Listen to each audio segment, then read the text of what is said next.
हजारों आदिवासी किसान मुंबई के लिए निकले थे, लेकिन नासिक में डेरा डंडा डाल दिया। डीएम ऑफिस के बाहर की सड़कों को उन्होंने अपना घर बना लिया। वहीं खाते हैं, वहीं सोते हैं। आदिवासी किसानों ने सरकार को 3 दिन की मोहलत दी है। अगर उनकी मांगों को नहीं माना जाता तो वो मुंबई की ओर कूच करेंगे।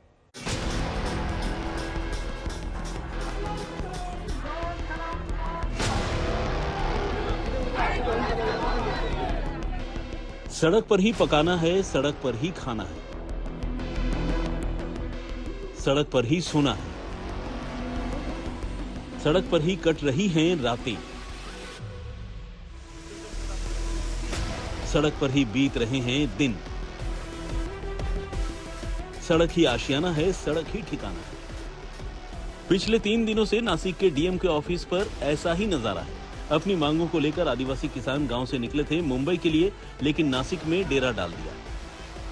अब जब तक मांगें पूरी नहीं होती तब तक यहां टिके रहने का प्रण लिया है। हमारी जी मांगे ये गवर्नमेंट ने 3 दिन के अंदर ये विचार में लेना चाहिए, उसके ऊपर कोई निर्णय लेना चाहिए। यदि नहीं लिया तो हम अगली स्टेप गांठेंगे, अगले स्टेप पे हम जाएंगे और उसमें हम 3 पर्याय रखे। एक, जेल भरो आंदोलन करेंगे। दूसरा, यहाँ आमरण उपोषण का नारा देंगे। तीसरा, हम यहाँ से ऐसे ही उठेंगे और बंबई के ओर चल पड़ेंगे पैदल। हमारा जो पहला 2018 और 2023 का जो लॉन्ग मार्च था, उसी के तरह ये हमारा लॉन्ग मार्च मुंबई तक जाएगा। ये वही किसान हैं जिन्होंने 2018 और 2023 में लॉन्ग मार्च निकाला था। उनकी मांगें तब भी वही थी और अब भी वही हैं। जमीन नहीं मिली, नौकरी नहीं मिल रही, खेती करना चाहते हैं लेकिन खेत नहीं है। हमारे मांगे है, जो खेत जमीन है ये हमारे नाम पे होना चाहिए। बहुत दिनों से हमारी मांगे है। मतलब 2018 में भी हम पैदल चल के बम्बई तक गए थे, लेकिन तभी भी सरकार ने आश्वासित किया था, लेकिन वो मांगे हमारी पूरी नहीं की।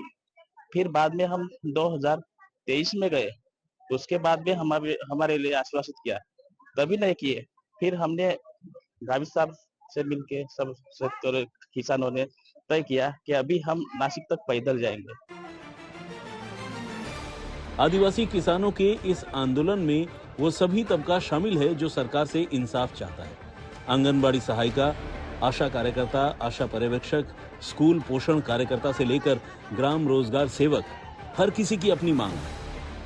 जब सरकार से बातचीत होती है, सरकार हमेशा यही जवाब देती है कि हम तुम्हारे विषय में पॉजिटिव है, लेकिन तारीख पे तारीख ही देती जा रही सरकार, लेकिन कोई ठोस निर्णय अब तक हमारे हाथ नहीं लगा। इसलिए हम इस हड़ताल में शामिल हुए हैं। इधर हम 2000 से ज्यादा आशा वर्कर्स इधर है और आजाद मैदान में 70,000 आशा वर्कर्स और 3,500 गट प्रवर्तक शामिल है। जब तक हमारी मांगे पूरी नहीं होगी तब तक हम इधर से हटेंगे नहीं और हमारे हड़ताल ऐसे ही चालू रहेगी। किसानों के प्रतिनिधि ने 27 तारीख को मंत्रियों के साथ बैठक की थी, लेकिन कोई नतीजा नहीं निकला। अब किसानों ने 3 दिनों का वक्त दिया है, जिसके बाद 3 विकल्पों पर विचार करेंगे: आंदोलन, अनशन या फिर मुंबई तक लॉन्ग मार्च। प्रवीण ठाकरे, नासिक, आज तक।